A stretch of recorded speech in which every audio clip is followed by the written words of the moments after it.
Ya, Assalamualaikum warahmatullahi wabarakatuh. Waalaikumsalam, malam Pak. Silakan, silakan. Waalaikumsalam Pak. Silakan, silakan. Kamu terakhir Dan saya udah berdua, landasan teori. berdua udah koreksi di mana? Kamu koreksi? Kemarin nggak ada koreksi dari Bapak. Oh, nggak ada. Terus sekarang Ya. kemana? Sekarang saya udah sampai bab 2 terakhir. Kemarin saya kan baru sampai landasan teori, jadi sekarang saya penelitian terdahulu Pak. Oh, iya, silakan, silakan. Ya saya pakai 14 jurnal Pak penelitian terdahulunya. Yang pertama ada dari Karim et al. Ya. Judulnya A Novel Measure of Corporate Carbon Emission Disclosure, The Effect of Capital Expenditure and Corporate Governance. Ini variabel independennya pakai firm capital expenditure dan firm capital governance. Hasilnya capital expenditure dan corporate governance-nya sama-sama positif. Terus penelitian kedua itu ada dari Rosella dan Sulfitri di tahun 2023, judulnya Analisis Pengaruh Tata Kelola, Belanja Modal, Profitabilitas, dan Ukuran Perusahaan terhadap Pengungkapan Emisi Karbon. Variabel independennya ada tata kelola, belanja modal, profitabilitas, dan ukuran perusahaan. Hasil penelitiannya belanja modal, profitabilitas, dan ukuran perusahaan berpengaruh positif, sementara tata kelola berpengaruh negatif. Yang ketiga ada dari Ramono tahun 2021, judulnya Effect of Carbon Performance, Company Characteristic and Environmental Performance on Carbon Emission Disclosure, Evidence from Indonesia. Variabel independennya ada carbon performance, company size, profitability, leverage, capital expenditure, leverage of information asymmetry, dan environmental performance. Hasilnya, pengaruh positif dan signifikan dari company size, capital expenditure, lalu pengaruh negatif dan signifikan dari profitability dan leverage, lalu tidak berpengaruh untuk carbon performance, level of information asymmetry, dan environmental performance. Penelitian selanjutnya dari Dwinanda dan Kawedar, judulnya Pengaruh Belanja Modal, Umur Perusahaan, Pertumbuhan, dan Rasio Utang terhadap Pengungkapan Emisi Karbon. Variabel independennya ada belanja modal, umur perusahaan, pertumbuhan, dan rasio utang. Hasil penelitiannya, umur perusahaan, pertumbuhan, dan rasio utang dibuktikan tidak berpengaruh signifikan terhadap pengungkapan emisi karbon. Dan ada pengaruh positif dan signifikan dari belanja modal. Lalu penelitian selanjutnya ada dari Citambo dan Tauringgana tahun 2014 dengan judul Company Specific Determinants of Greenhouse Gases Disclosure. Itu variabel independennya ada company size, gearing, profitability, liquidity, financial slack, capital expenditure, firm age, dan industri. Hasil penelitiannya, company size, gearing, financial slack, consumer service, and industrial industry itu tidak berpengaruh. Yang tadi itu berpengaruh signifikan, sementara yang tidak berpengaruh itu ada profitability, liquidity, capital expenditure, dan firm age. Selanjutnya ada dari Arwangga dan Raharja di tahun 2023, judulnya Pengaruh Kinerja Keuangan dan Karakteristik Dewan terhadap Pengungkapan Karbon. Studi empiris pada perusahaan sektor non-finansial yang terdaftar di BEI tahun 2018 sampai 2020. Variabel independennya ada profitabilitas, pertumbuhan perusahaan, leverage, dewan komisaris wanita, dewan komisaris independen. Hasil penelitiannya positif signifikan dari pertumbuhan perusahaan dan leverage, lalu profitabilitas, dewan komisaris wanita, dan dewan komisaris independen tidak berpengaruh terhadap pengungkapan karbon. Penelitian selanjutnya ada factor of affecting intention of Indonesian companies to disclose carbon emission.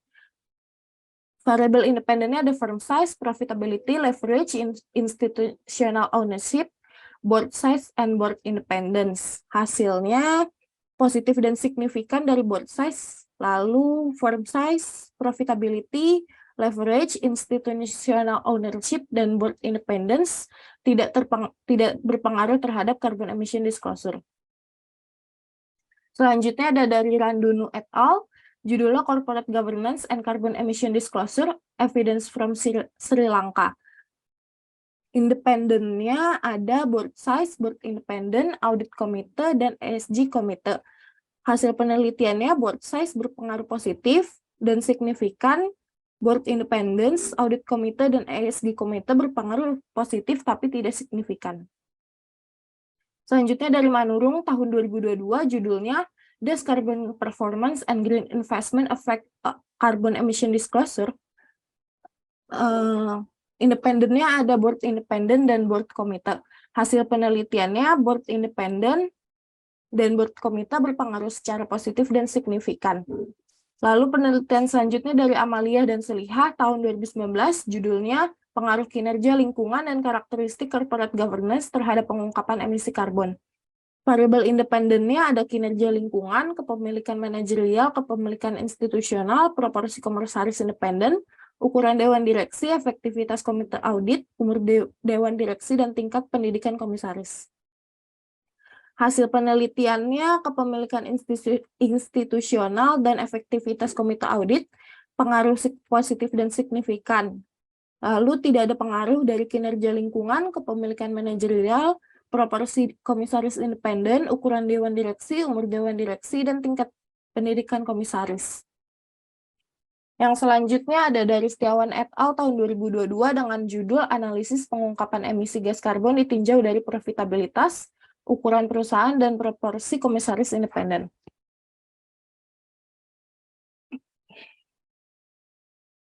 Variabel independennya profitabilitas, ukuran perusahaan, dan dewan komisaris independen. Hasil penelitiannya berpengaruh secara positif dan substansial itu dari profitabilitas dan ukuran perusahaan, lalu dewan komisaris independen dan ukuran perusahaan tidak berpengaruh.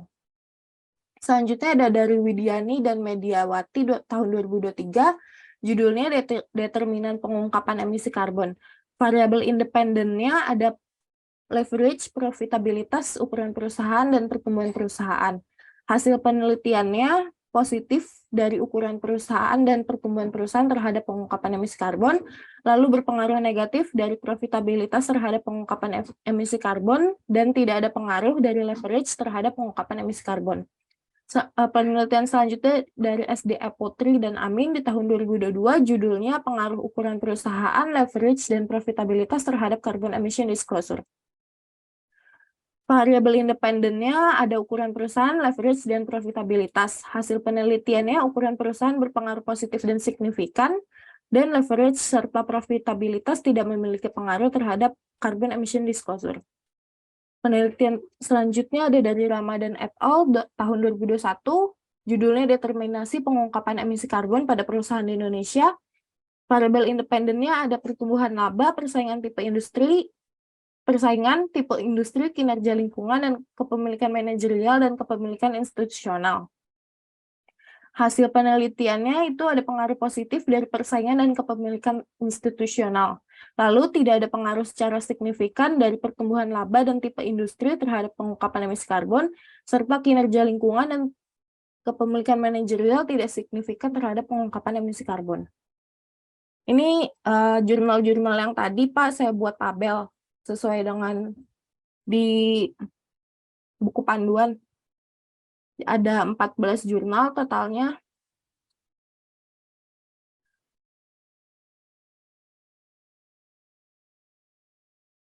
Ya. Betul ya, Pak?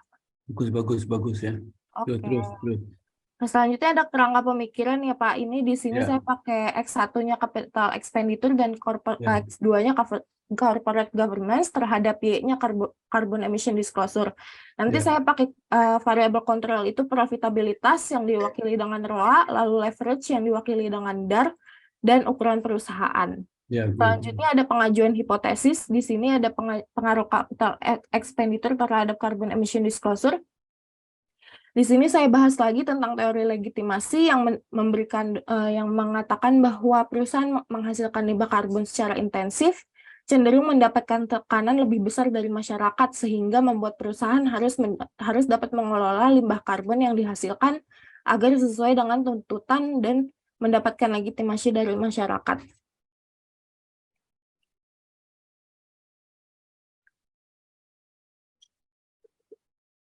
Lalu pengaruh dari teori legitimasi dalam hubungan antara capital expenditure dan pengungkapan emisi karbon adalah bahwa perusahaan dengan capital expenditure yang lebih tinggi akan memiliki tekanan yang lebih tinggi dari masyarakat untuk melakukan pengungkapan emisi karbon. Hal ini didukung oleh hasil penelitian Karim et al. Tahun 2021 yang mengatakan bahwa capital expenditure perusahaan mengaruhi emisi gas rumah kaca yang dihasilkan karena semakin besar capital expenditure, maka semakin banyak aktivitas yang dilakukan perusahaan, sehingga meninggalkan lebih banyak jejak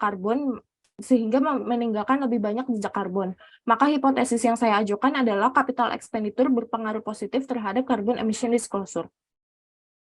Untuk X2-nya, corporate governance, di sini saya bahas lagi tentang teori stakeholder yang mengatakan bahwa independensi dewan yang lebih besar berhubungan dengan pelaporan yang andal.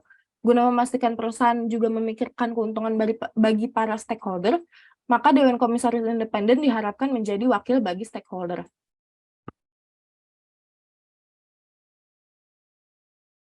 Lalu di sini juga saya bahas semakin tinggi proporsi Dewan Komisaris Independen, maka semakin banyak pihak yang dapat mendorong perusahaan untuk mengambil tanggung jawab lingkungan terkait emisi karbon dan melakukan pengungkapan emisi karbon. Hal ini juga didukung oleh penelitian yang dilakukan oleh Karim et al. Tahun 2021 yang mengatakan bahwa pengungkapan yang lebih transparan pasti akan dilakukan oleh perusahaan dengan tata kelola yang baik. Stakeholder juga menuntut pengungkapan yang transparan, konsisten, dan lebih banyak tentang pendekatan perusahaan terhadap pengungkapan emisi karbon. Maka hipotesis yang saya ajukan adalah corporate governance berpengaruh positif terhadap carbon emission disclosure. Udah Pak, bab 2 saya selesai sampai sini. Minggu depan itu nanti kamu bab 3 sama Dr. Pustaka ya, sama Dr. Pustaka pakai Mendeley ya. Iya, ini udah saya menilai semua, Pak. Iya, oke. Oke. Nggak ada koreksi ya, Pak? Nggak ada. Saya sekalian jalan Turnitin boleh ya, Pak? Iya. Oke, terima kasih, Pak. Iya, masih. Ya, berikutnya siapa lagi? Saya boleh, Pak. Boleh, silakan. Bentar, Pak, saya agak jauhin HP, takut bergema. Yang satu, kenapa pakai 2 kamu? Soalnya laptop saya budek, Pak. Bisa ngomong, tapi untuk suara kadang bisa, kadang enggak.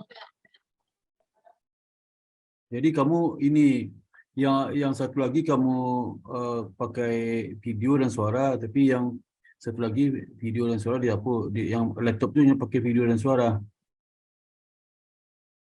Ngerti nggak? Ya, sebentar, Pak.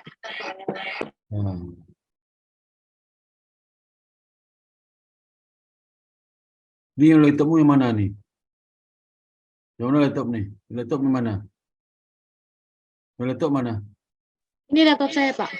Itu kamu tuh. Kenapa, Pak? Itu laptop kamu. Iya, Pak. Yang satu lagi apa? Handphone, Pak. Handphone suara kecilin aja. Oh, iya, Pak, saya kecilin. Udah, Pak. Ya, kecil benar-benar kecil. Kenapa, Pak? Kecilin sekali, betul dikecilin. Iya, udah dikecilin, Pak, volumenya.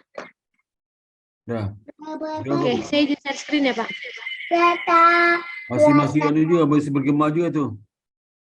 Maka kalau apa laptop HP-mu nggak dinyalain, dampaknya apa?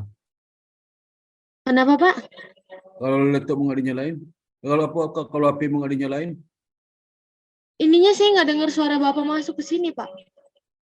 Oh, itu. Iya, Pak. Oh, ya, saya izin share screen ya, Pak. Aduh, suaranya bagaimana tuh? Mana sih? Mana ya? Berarti di laptopmu jangan ada suara. Iya, Pak. Jadi laptopmu matikan suaranya, video buka. Tapi di HP-mu video dimatikan, suaranya dinyalain. Udah, Pak. Di handphone videonya dimatiin, suara nyalain. Itu masih bergema juga. Suara di laptopmu kecilin, suara laptopmu dimatiin suaranya. Udah, Pak. Udah. Ya, Udah terus. ya Pak. Terus. Oke, saya izin share screen ya Pak. Ya.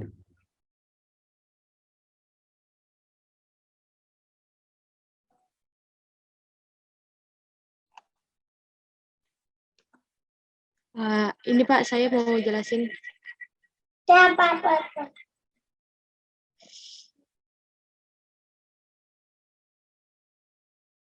Ini yang kemarin judulnya Pak, yang pengaruh leverage dan likuiditas terhadap kinerja perusahaan pada perusahaan manufaktur yang terdaftar di Bursa Efek Pak, 2019 sampai 2022. Ini latar belakang masalahnya itu adalah Pak, pasar modal itu merupakan pasar yang memperjualbelikan berbagai instrumen keuangan. Kamu gimana sih ngetiknya nggak beres nih. Kanan kirinya kanan batas kanan batas kiri. Gimana ngetik itu? Iya Pak, saya belum sempat rapihin Pak, kemarin saya kebut. Masa ini otomatis masa dirapin. Gimana tuh? Itu juga rapin sekarang. Dua Iya Pak. spasi. Rapin sekarang. Ya udah di next dulu siapa Pak, nanti setelah itu baru saya. Terus siapa lagi itu berikut siapa aja? Itu kayak nyontek di internet tuh, kamu copy paste internet gitu jadi. Masa nggak itu ngerti sih. Terus siapa lagi? Siapa? Ayo siapa lagi? Boleh saya, Pak? Ya silakan. Saya izin share screen ya, Pak. Ya silakan. Garis kiri kalau yang apa ini bapak satu tuh langsung ke kanan, ke kirinya, mentok ke kiri. Bapak satu itu ke kiri langsung mentok itu. Yang mana, Pak? Ini, Pak. Pokok kiri itu mentok ke kiri semua, mentok ke kiri semua. Ini kan masih ini spasi ke batas kirimu tuh masih ada space lagi itu. Oh, ininya ya, Pak. Masih ada space lagi itu. Iya. Jadi dipentokin ke sini semua, Pak. Kiri, mentokin ke kiri. Tuh. Tuh semuanya 41 mentok semua tuh, judul dia tuh 41 Oke. tuh.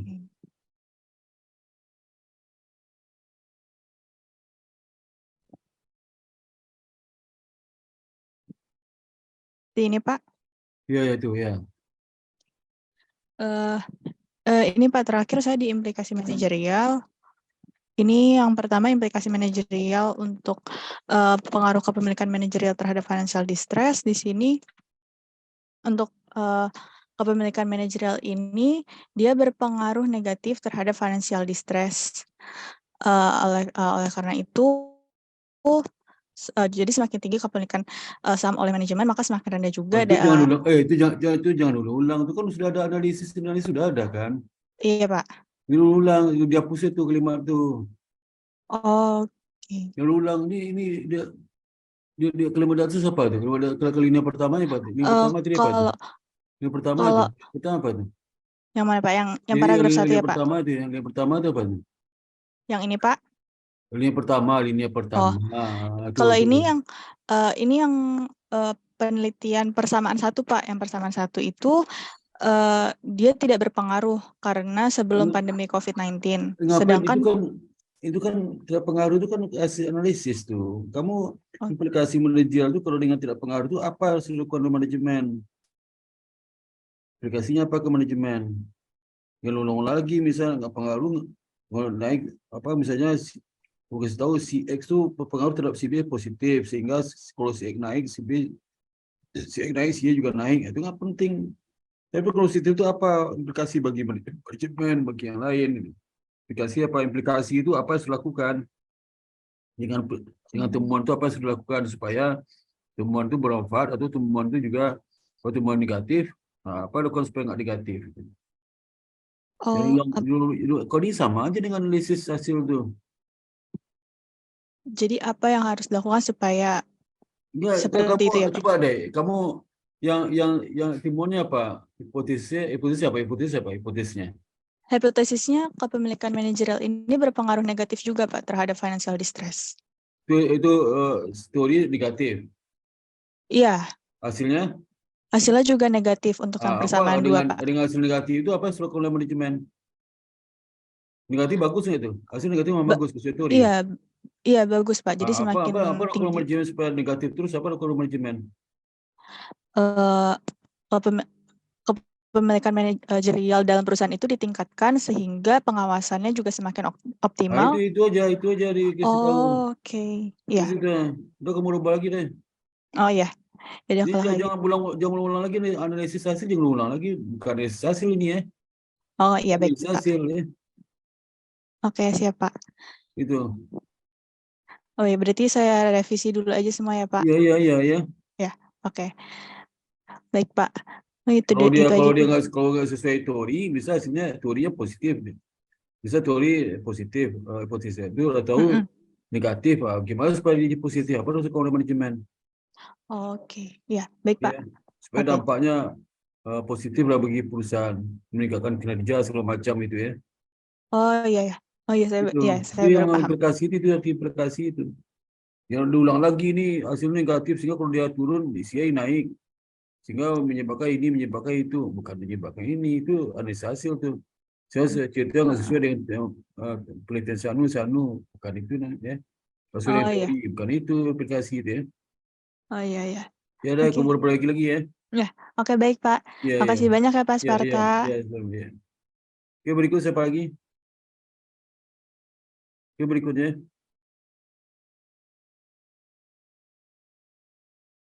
Oke berikutnya siapa? Jawabnya ini udah selesai nih bimbingannya. Halo? Halo Pak, Belum, Pak. Udah selesai bimbingannya. belum Pak. Izin Cepat share lah, screen cepat Pak. lah.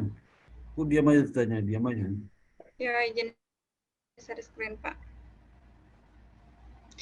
Minggu lalu saya revisian untuk bab 1 Pak. Untuk revisiannya udah beres, terus Bapak minta untuk lanjut ke bab 2. Untuk revisi mana aku lakukan? Coba baris apa? Yang mana sesuruh revisi apa? Kamu revisi yang mana? Kemarin tuh saya kurang tepat di ininya Pak. Jadi kemarin saya presentasi untuk revisiannya yang Betul, ini kamu Pak. coba zoom lagi nih. Tolong di zoom lagi itu enggak bisa Oke. kecil. Ini Pak. Mana suruh revisi itu mana? Suruh revisi mana? Minggu lalu udah oke Pak, gak ada revisian lagi. Bapak minta langsung ke bab 2. Minggu lalu memang ada koleksi minggu lalu. Minggu lalu minggu lalu tuh saya presentasi buat revisian bab 1 ini dan kata Bapak udah oke lanjut ke bab 2. Itu bab Iya. 2 mana? Ini bab 2-nya, Pak. Ini bab 2-nya. Untuk bab 2-nya saya baru di landasan teori, Pak. Untuk yang pertama itu ada penerimaan negara. Jadi penerimaan negara itu merupakan semua penerimaan yang diperoleh pemerintah pusat dari berbagai sumber yang sah yang menambahkan aktivitas dana dalam periode tahun anggaran tertentu yang menjadikan hak pemerintah Kamu pusat. pajak itu ya, pajak? Iya, Pak. Terus. Iya. Pertama itu penerimaan negara. Kedua itu definisi cukai secara universalnya, Pak. Di sini cukai adalah salah satu jenis pajak atau konsumen barang yang memiliki sejarah panjang. Terus ada teori pungutan cukai modernnya yang mengandung cukai sebagai consumption tax pertama kali muncul dalam buku Adam Smith. Di sini tuh menurut Adam Smith kalau cukai itu dipandang sebagai pajak. Konsep cukai itu kamu jangan satu referensi aja, sumber lain agak 2 atau 3 referensi lah. Cukai itu apa aja maksudnya? Oh gitu. Aku cuma satu cukai itu. Iya. 2 referensi lagi. Terus di sini diambil dari buku. Itu belum selesai, cukai belum selesai. Jadi kamu cari referensi, ada 3 referensi. Iya. Kamu simpulkan di sini apa masuk cukai itu. Oh gitu. Oke Pak. Jadi dari 3 referensi ya Pak? Kamu simpulkan apa masuk cukai itu? Cukai itu pajak ini Pak. Nama ini kekajian teori. Teori itu mengkaji dari berbagai sumber kan. Kalau suatu sumber kajian teori namanya. Apa Pak? Ini kekajian teori kan, Ya. Kajian teori itu berbagai sumber. Dikaji teori bersumber itu. Bisa cukai itu si A, si B, si A apa menurutnya, si B apa menurutnya. Kamu kaji, ternyata cukai itu gini maksudnya gitu loh. Oke. Itu kajian teori namanya. Oke, berarti saya revisi lagi ya Pak yang ininya.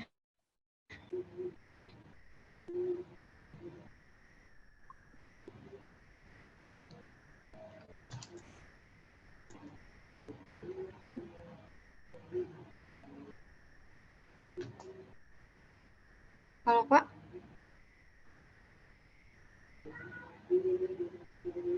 Terus lah. Iya.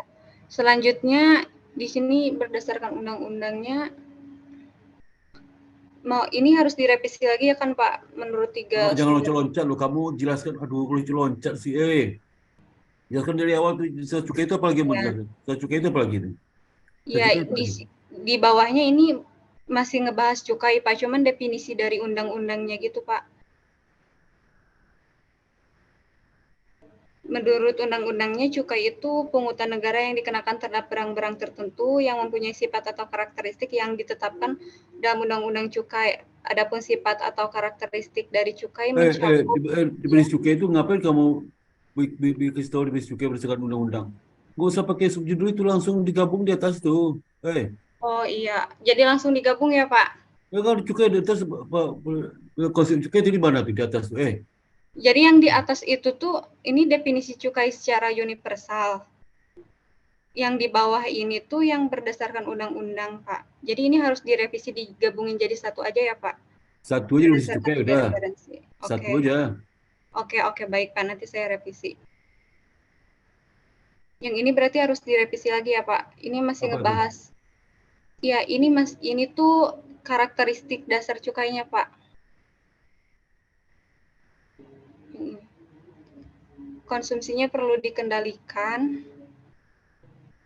Salah satu prinsip dasar pemungutan cukai yang berlaku universal adalah adanya maksud pembatasan terhadap konsumsi suatu produk. Otoritas negara menghendaki agar masyarakat tidak konsumsi secara cukai secara berlaku universal. Di atas lagi universal gimana sih? Tapi untuk kata undang-undang, kok ada universal nih? Iya, ini karakteristiknya Pak. Tapi kalau undang-undang semua dong, jangan itu. Oke Pak. Gimana sih coba campur udah balik tuh? Oke Pak, nanti yang ini saya revisi lagi Aku bagian bilang ini. definisi cukai, judul definisi cukai. Aku mau jelaskan lah. Definisi cukai berdasarkan universal, langsung aja kalimatnya. Oke Pak. Itu yang berdasarkan karakteristik universal itu apa maksudnya? Itu sumbernya. Kok tutup itunya apa? Apa Pak? Itunya mana artinya? Apanya Pak? Yang kamu kasih itu apa? Yang sharing di mana tuh? Yang berdua mah hilang. Kamu tampilkan. Ini Pak. Kok ditampilkan? Udah apa? Kok ditampilkan? Lu mau udah selesai ngomong presentasi? Belum Pak, maaf Pak. Waduh, gimana? Belum Pak, kayaknya ini keluar sendiri gara-gara sinyalnya Pak. Yang ininya nanti saya revisi lagi, yang cukainya dijadiin satu berdasarkan tiga referensi. Terus ini juga masih ngebahas yang cukainya Pak, karakteristiknya.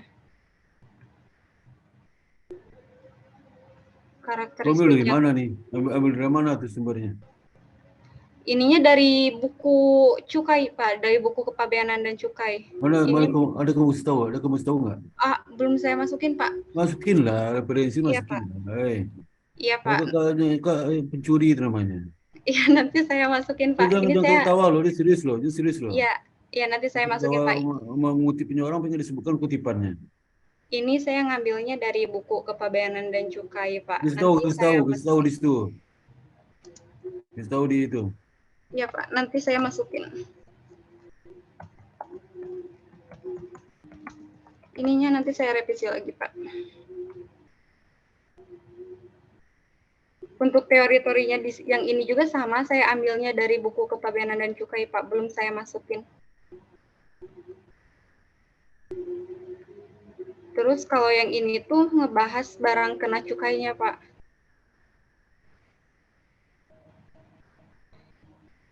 Dalam konsep Undang-Undang Cukai yang menjadi objek pengenaan cukai adalah barang lazim dikenal dengan istilah barang kena cukai. Pasal 2 ayat 2 Undang-Undang Cukai memberikan pengertian yang lebih tegas mengenai konsep BKC atau barang kena cukai, yaitu barang-barang tertentu yang mempunyai sifat atau karakteristik yang ditetapkan dalam Undang-Undang Cukai. Sesuai dengan ketentuan pasal 4 ayat 1 Undang-Undang Cukai, saat ini pemerintah Indonesia baru mengenakan pungutan cukai terhadap 3 jenis barang kena cukai seperti berikut. 1. Cukai hasil tembakau. Hasil tembakau meliputi sigaret, cerutu, rokok daun, tembakau iris, dan hasil pengolahan tembakau lainnya tanpa mengindahkan bahan pengganti atau bahan pembantu yang digunakan dalam pembuatannya. Di sini jenis-jenis hasil tembakaunya ada sigaret. Sigaret itu hasil tembakau yang dibentuk dari tembakau rajangan yang dibalut dengan kertas dengan cara dilinting untuk dipakai. Yang kedua itu cerutu, adalah hasil tembakau yang dibuat dari lembaran-lembaran daun tembakau diiris atau tidak dengan cara digulung sedemikian rupa dengan daun tembakau untuk dipakai. Selanjutnya itu rokok daun, adalah hasil tembakau yang dibuat dengan daun nipah, daun jagung atau klobot atau sejenisnya dengan cara dilinting untuk dipakai.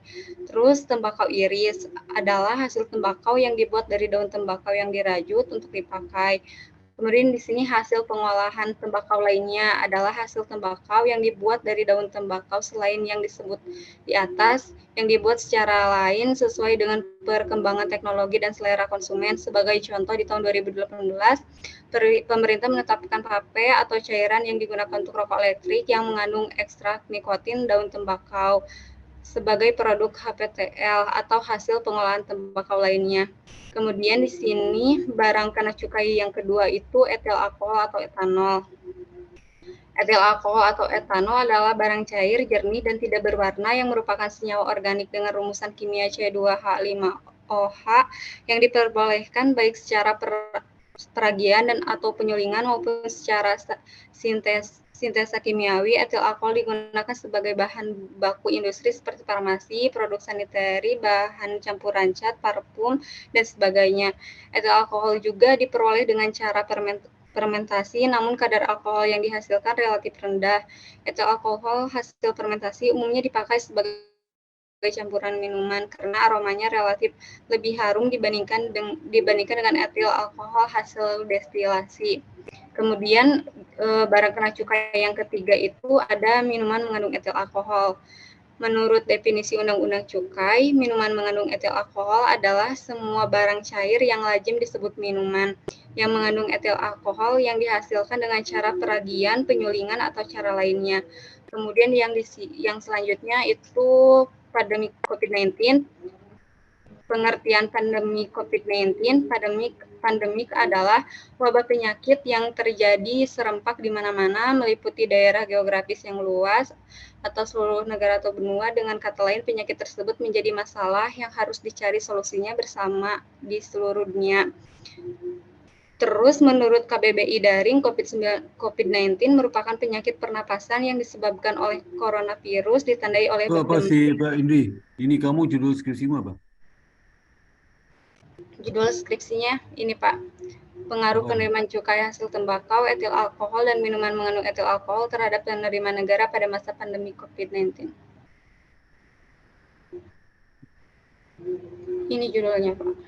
Jadi penerimaan negara, apa kamu jelaskan tadi penerimaan negara? Apa kamu jelaskan itu penerimaan negara? Ini Pak.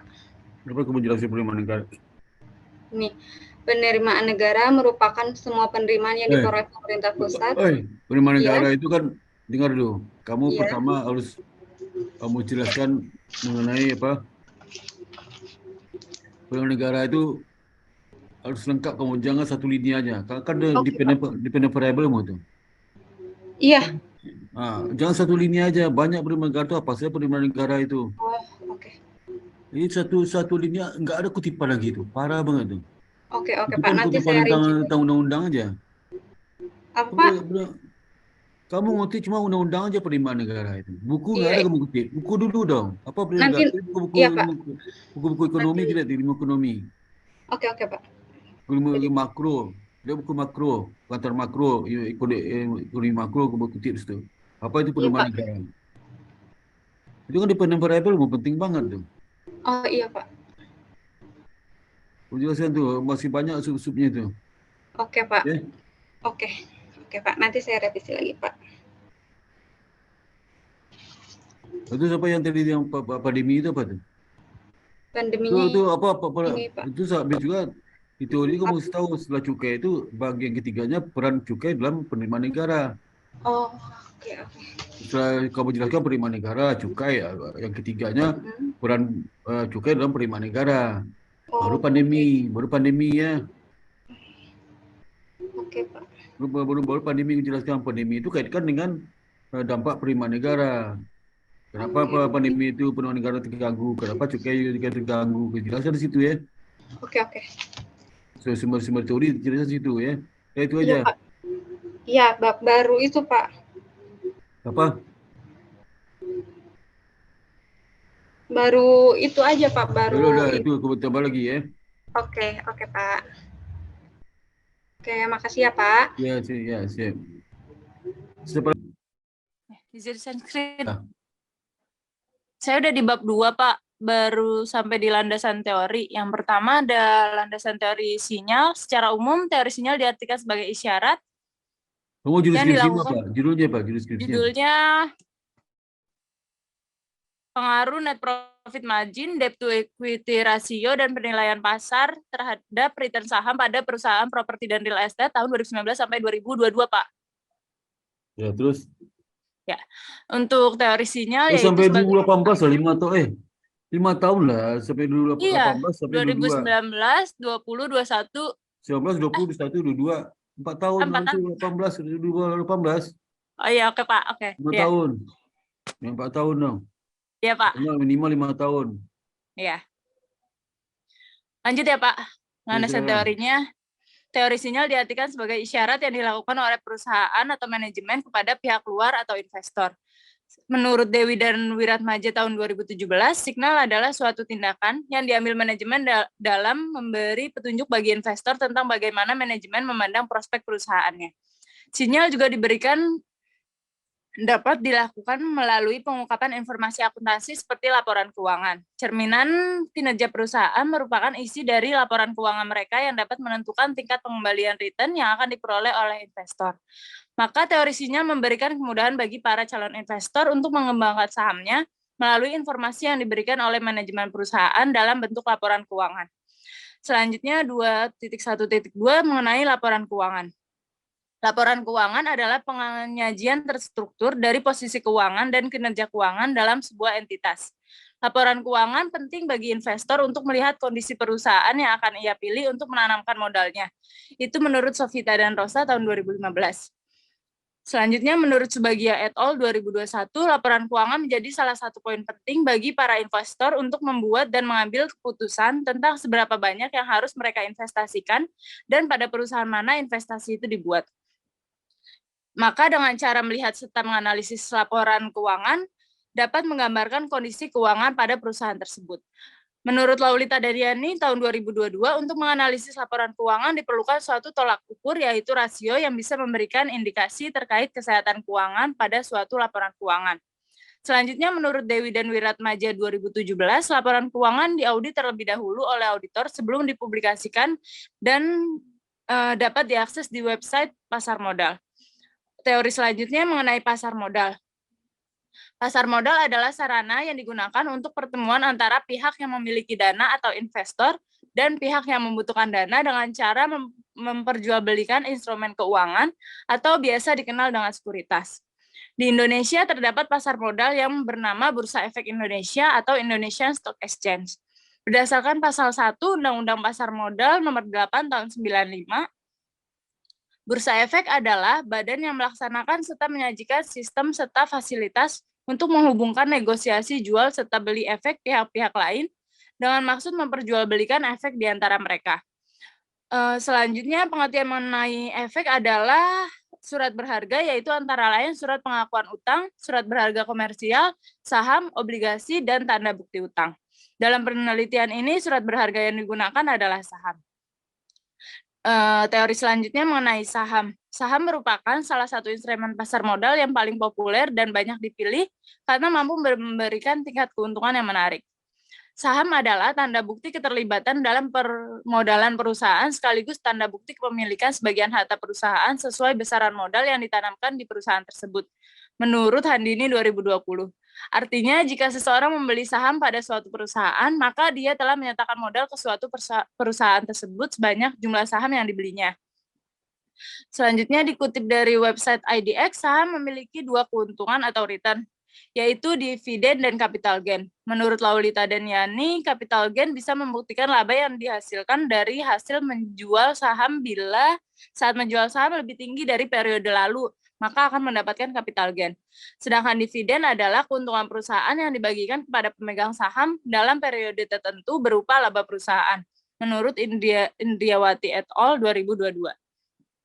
Selain return, saham juga memiliki resiko, antara lain capital loss dan resiko likuidasi. Menurut Pambudi et al. 2022, capital loss adalah kondisi di mana investor mengalami kerugian akibat perbedaan saham yang dibeli dengan harga saham yang dijual. Resiko selanjutnya, resiko likuidasi, di mana perusahaan yang sahamnya dimiliki dinyatakan bangkrut oleh pengadilan atau perusahaan tersebut dibubarkan. Selanjutnya dilansir dari website IDX, dalam hal ini jika resiko likuidasi, hak klaim dari pemegang saham mendapat prioritas terakhir setelah seluruh kewajiban perusahaan dapat dilunasi dari hasil penjualan kekayaan perusahaannya jika masih tersisa. Untuk itu, seorang investor harus terus-menerus mengikuti perkembangan perusahaan dari saham yang dimiliki. Teori selanjutnya, return saham, Pak. Return saham adalah keuntungan yang didapatkan dari kepemilikan saham suatu perusahaan atas investasi yang sedang dilakukan oleh investor. Tujuan investor menanamkan modalnya pada perusahaan adalah untuk mendapatkan keuntungan atau tingkat pengembalian investasi yang sesuai dengan ekspektasi calon investor. Menurut Ardi dan Harjito 2017. Selanjutnya, menurut Laulita dan Yani tahun 2022, motivasi yang mendorong investor melakukan investasi di sebuah perusahaan adalah investor perlu mengetahui kondisi perusahaan terlebih dahulu supaya investasi yang dilakukan bisa membuahkan hasil yang diinginkan, yaitu laba atau return. Maka return saham ialah tingkat laba yang akan diterima para investor. Dalam hal berinvestasi, investor memang dihadapkan pada ketidakpastian, di mana ketidakpastian tersebut adalah antara return yang diperoleh dengan resiko yang diperoleh. Menurut Handayani dan Zuliati pada 2018, hubungan kuat antara risk dan return yaitu jika risk tinggi, maka return juga akan tinggi, dan juga sebaliknya, yaitu jika return rendah, maka risk juga akan rendah. Atau biasa disebut dengan high risk high return dan low risk low return. Selanjutnya, return saham dibagikan menjadi dua, yaitu return realisasi dan juga return ekspektasi. Return realisasi adalah return yang telah terjadi dan dihitung berdasarkan ringkasan perkembangan harga saham dari emiten tertentu yang terdaftar di perdagangan di Bursa Efek Indonesia. Kemudian return ekspektasi adalah return yang diharapkan di masa yang akan datang yang masih bersifat tidak pasti. Untuk mengukur kinerja perusahaan dan landasan perhitungan return ekspektasi adalah dengan menggunakan return realisasi. Maka return realisasi dianggap penting. Return saham dapat dihitung menggunakan rumus berikut, yaitu harga saham dikurangi harga saham periode sebelumnya dibagi harga saham periode sebelumnya. Untuk selanjutnya, masuk ke net profit margin. Menurut Alfiara dan Yuniati 2022, return saham perusahaan yang cenderung meningkat tiap periode menjadi salah satu yang diminati oleh seorang investor untuk berinvestasi dan akan meningkatkan profitabilitas perusahaan yang disebabkan karena harga saham semakin meningkat. Salah satu indikatornya adalah dalam memperoleh keuntungan atau net profit margin. Dalam penelitian ini, profitabilitas diproyeksikan dengan net profit margin. Dikarenakan peneliti ingin menganalisis seberapa besar kemampuan perusahaan dalam memperoleh keuntungan bersih perusahaan. Net profit margin adalah salah satu ukuran yang dipakai untuk membandingkan untung bersih sehabis pajak dengan penjualan bersih yang bertujuan mengetahui seberapa besar laba yang didapatkan oleh perusahaan tersebut. Net profit margin berfungsi untuk mengukur tingkat kembalian keuntungan bersih terhadap penjualan bersihnya. Menurut Alfiara dan Yunianti 2022, nilai net profit margin yang tinggi membuat investor tertarik menginvestasikan dananya sehingga harga saham meningkat dan menyebabkan return saham yang diperoleh investor juga ikut meningkat. Semakin meningkatnya keuntungan atau laba bersih sesudah pajak akan mencerminkan bagian laba yang diterima oleh para pemegang saham semakin besar. Untuk mengetahui nilai rasio and not profit margin ini dapat dihitung menggunakan rumus laba bersih setelah pajak dibagi penjualan. Selanjutnya, debt to equity ratio adalah salah satu ukuran yang digunakan mengukur leverage keuangan dengan nilai kewajiban perusahaan dalam melunasi hutang perusahaan. Leverage merupakan total debt yang dipakai untuk mendanai ataupun dibelanjakan untuk memperoleh harta dari perusahaan. Menurut Sofita dan Rosa 2022, pembiayaan dengan menggunakan utang mempunyai pengaruh bagi perusahaan karena utang mempunyai beban yang bersifat tetap. Kegagalan perusahaan dalam membayar bunga atas utang yang menyebabkan kesulitan keuangan yang berakhir dengan kebangkrutan perusahaan. Dalam penelitian ini, leverage yang digunakan adalah debt to equity ratio. Dikarenakan peneliti ingin menganalisis seberapa besar suatu perusahaan dalam menggunakan hutang untuk membiayai aset perusahaan dalam menghasilkan laba. Selanjutnya, menurut Larasati dan Suhono, dengan melihat DER, investor bisa mengetahui berapa struktur modal milik perusahaan sehingga terlihat tingkat resiko tidak terbayarnya hutang. DER adalah rasio yang digunakan untuk mengukur tingkat penggunaan utang terhadap total shareholders equity yang dimiliki perusahaan. Investor akan tertarik apabila perusahaan memiliki DER yang kecil, sehingga dampaknya pun pada harga saham akan meningkat. Untuk mengetahui nilai dari DER ini menggunakan rumus total utang dibagi ekuitas pemegang saham. Yang terakhir ada earning per share. Penilaian pasar yang diproyeksikan dalam penelitian ini adalah earning per share. Dikarenakan untuk menganalisis seberapa besar gambaran bahwa pada umumnya para pemegang saham tertarik dengan IPS, earning per share yang menggunakan indikator yang menunjukkan keberhasilan perusahaan ini. EPS adalah ukuran yang dipakai untuk mengukur perbandingan keuntungan yang didapatkan oleh perusahaan setelah mutilasi tarif pajak dengan jumlah saham yang beredar, Pak. EPS menggunakan rasio mengukur pendapatan bersih yang didapatkan oleh investor atau pemegang saham per lembar. Meningkatnya angka EPS berarti perusahaan berada dalam fase berkembang sehingga dapat diartikan bahwa perusahaan dapat menghasilkan keuntungan per lembar sahamnya dan akan berdampak pula pada kenaikan harga saham yang diikuti dengan return yang tinggi. Maka penilaian pasar yang diproyeksikan dengan EPS menurut Larasati dan Suhono memiliki manfaat untuk perusahaan atau investor yang membentuk sebuah tren pertumbuhan IPS yang akan memberikan ide lebih baik perihal seberapa menguntungkan IPS untuk perusahaan di masa lalu dan juga masa depan. Dalam mengukur nilai rasio IPS ini dapat dihitung menggunakan rumus laba bersih setelah pajak dibagi jumlah saham yang beredar. Sudah, Pak.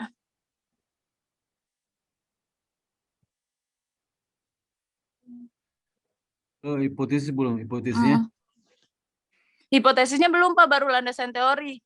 Udah, besok hipotesis ya. Hipotesis sebelumnya dah. Penelitian sebelumnya sama Ya. hipotesis belum, baru Ya udah, kerangka besok pemikiran. sebelumnya ya. Kayak seperti yang punya si Indri. Siapa tadi? Mana udah pergi dia? Indri. Udah pergi Indrinya. Enggak, masih ada, Pak. Saya, Indri. Pak. Ya udah, itu ya. Lanjutkan Pak, ya. saya boleh nanya nggak, Pak? Silakan tanya. Pak, kan saya ini di bab 2 ada ngutip di website IDX, Pak. Itu boleh nggak sih, Pak? Dia itu bukan untuk tulisan teori itu untuk latar belakang nggak apa-apa, fenomena nggak apa-apa. Oh, di bab 2 nggak boleh, Pak? Itu bukan teori. Dia itu bukan teori. Jadi gini, Pak, di 2.1.4 yang bawahnya lagi. Apa itu? Ini, Mana? Pak. Nih, dilansir dari website IDX, dalam hal ini, jadi kalau misalnya terjadi risiko likuidasi, hak klaim dari pemegang saham mendapat prioritas terakhir setelah seluruh kewajiban perusahaan Itu dapat nggak usah, dilunasi. di buku kan ada tuh, Oh, berarti saya cari yang di buku aja ya, Pak? Jangan di buku dong. Bukan teori ini. Oh Banyak iya, di oke. buku manajemen keuangan banyak tuh. Oh iya, baik, Pak. Nanti saya Ya. cari dulu berarti. Iya. Makasih banyak, Pak. Pokoknya yang situs itu situs lembaga, situs perusahaan, situs majalah itu bukan teori itu. Oh iya, oke, Ya. Pak. Iya, Pak. Ya. Makasih ya, Pak. Iya, oke. Oke, berikutnya siapa tadi itu? Iya, saya, Pak. Silakan. Saya izin share screen ya, Pak. Ya. Kamu Agnes, kamu lihat nggak temanmu kan rapi-rapi itu. Ini masih satu setengah spasi, dua spasi ya. Dua spasi. Jangan satu setengah spasi, dua spasi. Masih salah ya, Pak? Dua spasi, jadi kan dua spasi sekarang. Jadi dua spasi sekarang. Dua spasi semua. Mana Iya. sebandel banget kamu sih. Dari kemarin udah bilang dua spasi. Terus masih satu setengah spasi juga. Nggak ada muncul videonya. Udah kebaca belum, Pak? Videomu nggak ada video. Oh iya. Maaf Pak, salah. Udah muncul ya, Pak? Udah, terus. Oke, Pak. Ini kemarin saya ambil judul, Pak, tentang pengaruh leverage dan likuiditas terhadap kinerja perusahaan pada perusahaan manufaktur, Pak, yang terdaftar di Bursa Efek periode 2019 sampai 2022, Pak. Latar belakang masalahnya ini adalah, Pak, pasar modal itu merupakan pasar yang memperjualbelikan berbagai instrumen keuangan dalam jangka panjang, baik obligasi, saham, reksadana, dan maupun instrumen derivatif yang lainnya, Pak. Bagi perusahaan itu, pasar modal berperan sebagai sarana pendanaan, Pak, yang menghubungkannya dengan para investor. Itu dalam mengambil suatu keputusan investasi itu sendiri, investor akan memperhatikan kinerja keuangan perusahaannya, Pak, yang bersangkutan. Kinerja keuangan yang dimaksudkan di sini dapat didefinisikan sebagai hasil atau prestasi yang telah dicapai oleh manajemen perusahaan dalam mengelola aset perusahaan secara efektif selama periode tertentu. Itu saya ambil di jurnal Deden, Pak, Deden Kurniawan pada tahun 2020. Lalu informasi kinerja keuangan sangat penting bagi perusahaan untuk mengevaluasi keberhasilan mereka berdasarkan aktivitas keuangan yang telah mereka jalankan. Lalu di Indonesia, perusahaan manufaktur yang terdaftar di Bursa Efek dibagi menjadi 3 sektor, yaitu sektor aneka industri, industri dasar, dan kimia, Pak, serta sektor industri barang konsumsi. Ini kamu masih satu setengah spasi kayak ini. Kalau besok boleh nggak, Pak, bareng sama anak pagi, Pak? Besok apa pagi udah ada, Rabu tadi udah selesai pagi. Oh, ya udah, Pak. Mana? Udah kamu tunggu minggu depan aja. Besok minggu depan ya. Iya, baik, Pak. Kalau nggak rapi ngetik itu kamu pasti bisa saring dengan pakai itu nitin tuh. Ya. Baik, Pak. Yang benar lah kamu kalau siapa lagi itu bimbingan. Berapa kali ngomong nggak ngerti-ngerti juga. Siapa lagi itu bimbingan. Kalau nggak ada kita di sini ya. Foto buka ininya, foto semua ya. Kalau PT sudah apa bimbing hari ini ya. Biasa itu ya. Guys, saya hitung 1, 2, 3 ya. Dah. Sebentar saya pindah dulu ya. Kamu maju dengan sini, bab 1 ke bab 1. Karena kamu bandel itu. Bapak ada hari free selain hari Rabu nggak, Pak? Nggak ada, saya cuma Rabu doang. Oke, Pak. Nggak ada seminggu 2 kali, sekali seminggu itu cukup lah.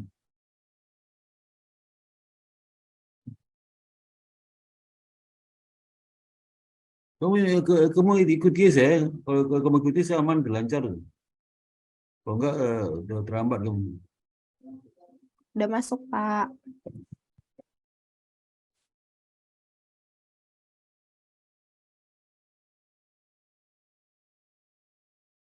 Itu ya, Agnes ya. Jadi kamu minggu depan harus betul-betul tertib deh. Ya rapi ngetiknya. Iya, baik, Itu Pak. ya. Jangan sembarangan itu. Dah. Jadi minggu depan kamu bab 1 udah selesai itu sama bab 2 sekalian ya. Baik, Pak. Dah. Bab 1 sama bab 2 sekalian. 2 bab kamu minggu depan bikin. Mana kamu tutup? Video udah tutup ya. Ya. Ya. Bab 1 bab 2 sekalian lebih rapi itu ya. Oke, kalau nggak ada lagi, saya alhamdulillah. Assalamualaikum warahmatullahi wabarakatuh. Waalaikumsalam. Makasih. Makasih, Pak. Ya, Makasih ya, Pak. Izin live ya, Sama. Pak. Ya, sama.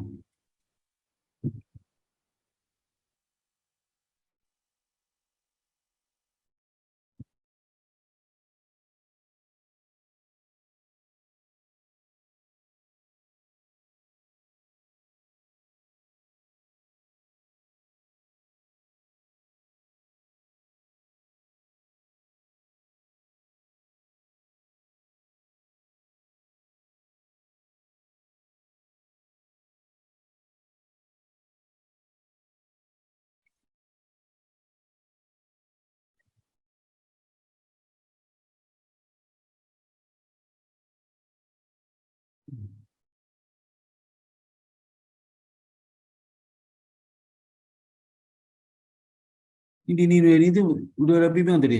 Ini ready. Ini udah ya. Halo? Halo? Halo?